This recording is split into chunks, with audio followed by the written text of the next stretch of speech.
Hands, Skip. Drum roll. You can put my pick on the board with conviction. In fact, Karen, you can slam my pick on the board. It's New England 32-20.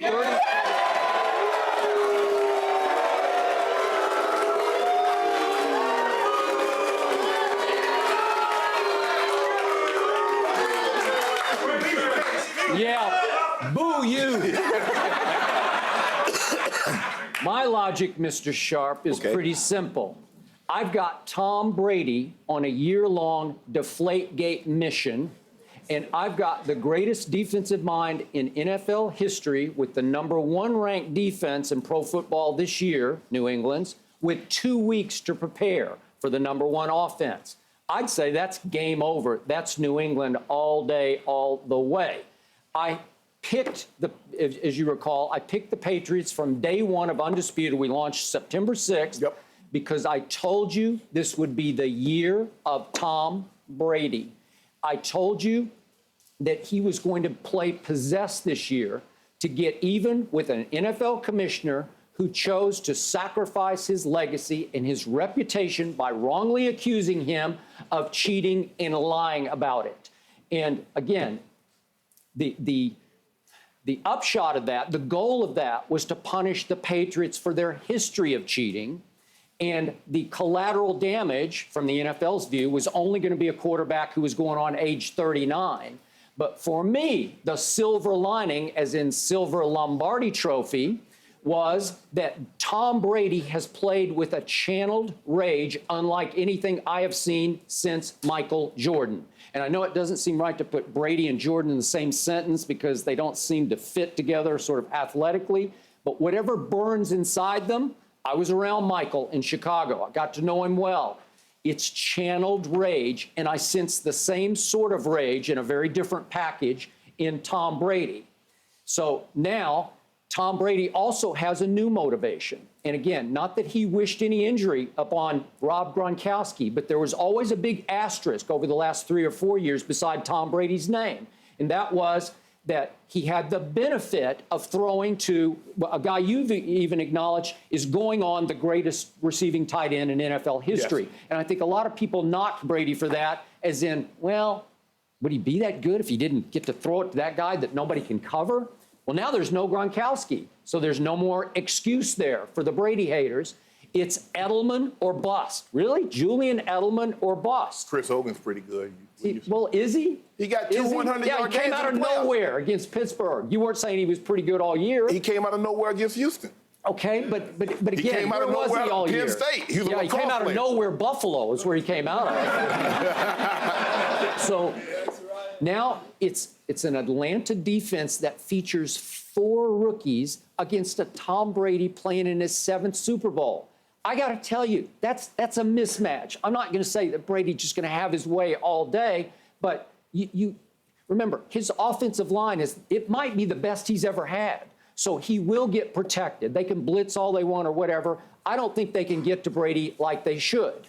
And in this case, let's flip it around and look at the New England defense. I think it's being underrated because do you realize against the high-flying Steeler offense that you love most of the year, how many weapons do they have? Maybe not Atlanta's weapons, but they had a whole bunch of them.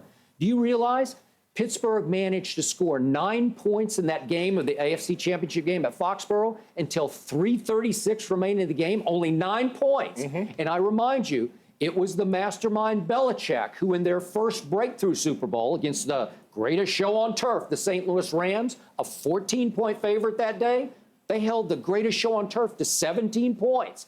I think we'll see more of the same against Matt Ryan's high-flying offense. So remember, Atlanta's averaged 34 points, but New England's defense only averaged allowing 16 points. That's an 18-point difference, but I'm going to go with the #1 defense with Belichick versus the #1 offense featuring a Matt Ryan who has never played in this game. Nerves are going to play a bigger role in Matt Ryan's performance than obviously it will in Tom Brady's performance. So I'm going to see 2 turnovers for Atlanta, no turnovers for New England. I see Brady to Edelman and then a heavy dose of 250-pound LeGarrette Blount moving the chains, controlling the football, playing keep away, winning the time of possession like 34-26, that kind of a discrepancy in time of possession, which will allow them to win the game 32-20. Put it on the board. Thank you.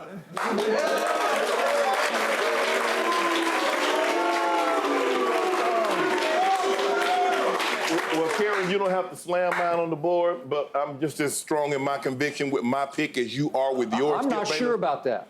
I got the Atlanta Falcons 35-30.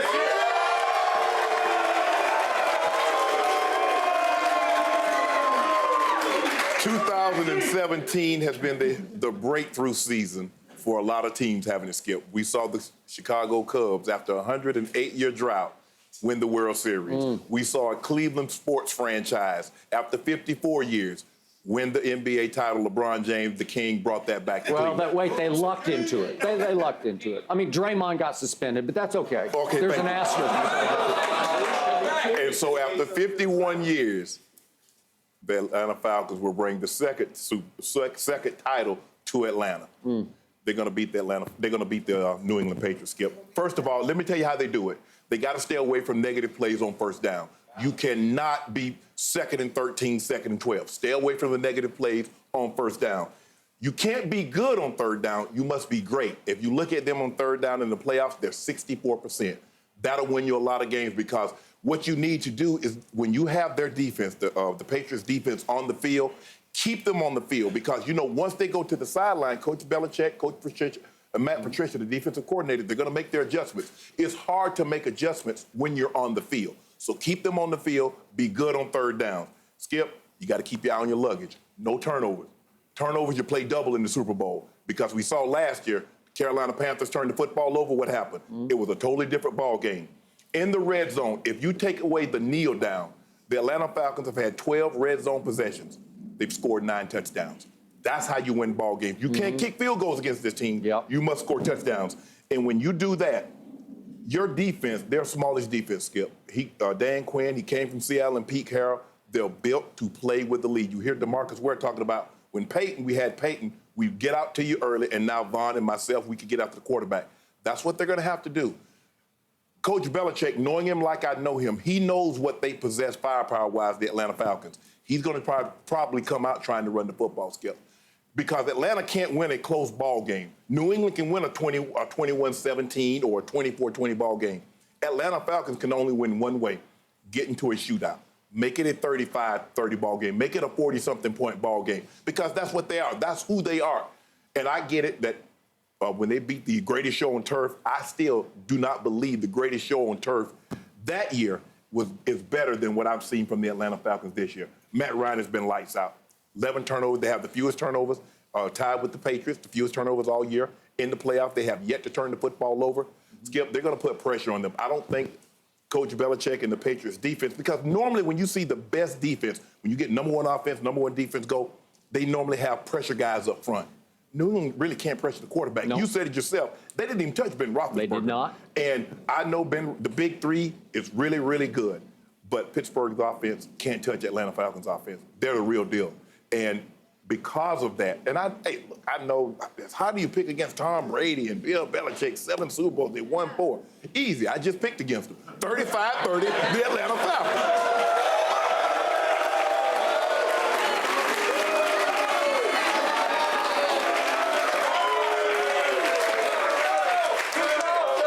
Yeah, but you picked against my Cowboys 8 times and lost this year also. So how about that? That happened. And what did I tell you? I just need to be right once. It's like playing the lottery. Skip, you know what? You hammered me all year long with this stat, Joy. And this finally something you're going to say, you know what, Shannon, you're right. You talked about how the Cowboys average 10 plays per drive. Yep. That's the number 1 in all of football. Who finished the regular season with the most 10-play drives, Skip Bayless? New England? At the Atlanta Falcons. Skip, they're number 1 in big plays, number 1 in 10-play drives, and they're number 2 in quick strikes. Wait, have they played the number 1 defense in pro football yet? No, they're about to. Skip. They're the number 1 scoring defense. Statistically, the fewest yards allowed is by the Houston Texans. Okay. So I just want to make make sure I get. I got it, but to me, I'm a points man, not a yards man. Okay. Did you keep them out of the end zone? Right. The best defense at keeping the opponent out of the end zone was New England's all year long. You can question their quality of competition, but they did it consistently. Yeah, the Jets and Buffalo and Miami and the Houston Texans. Wow, they're loaded.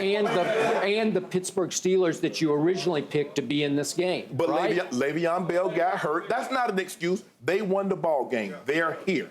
But the Atlanta Falcons with the fire, they have no weakness. They can pass protect. Think about it. They have a number. Normally, when the number one offense comes, Skip, they're the number one pass offense. They have a top 5 run offense, a top five pass offense. They have no weakness offensively. They can pass protect. 13 different receivers scored a touchdown. There's a reason why Matt Ryan is going to win the MVP Saturday night, which I will be in attendance to applaud. I'll be clapping like that right there. Wait, are you going to award him? You're handing him the trophy? No, I'm just going to be in the audience. I'm going to be standing up just like, bravo, bravo, bravo, Matt Ryan. Just like you drove LeBron's car in the parade, didn't you? Stop hating! Am I right?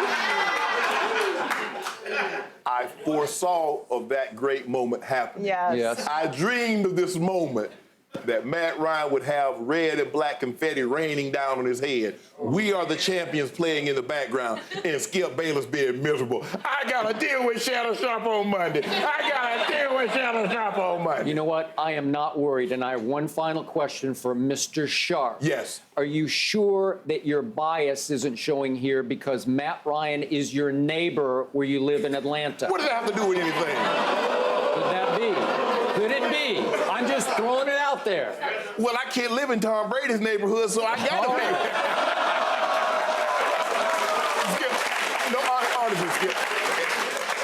Early this, since September at the quarter poll, when we took who was the MVP, I said Matt Ryan was the MVP. I believe he's played the most consistent football of all the quarterbacks because Tom missed a quarter of the season. But since he's been back, he's played phenomenal. Aaron Rodgers had a stretch as great as any quarterback has ever had in the 97-year history. But if you start from week 1 and go all the way to week 17, the guy number 2 with the bird, the dirty bird, he's played the best, Skip. And I told you this, when them dirty birds drop, you better hit the floor. I am supremely confident in my pick. Me Thank too. you. Well, we both confident. All right, well, I haven't made a pick all season, but since it's a Super Bowl, I'm going to. And I have the Patriots 30, Atlanta 27. Why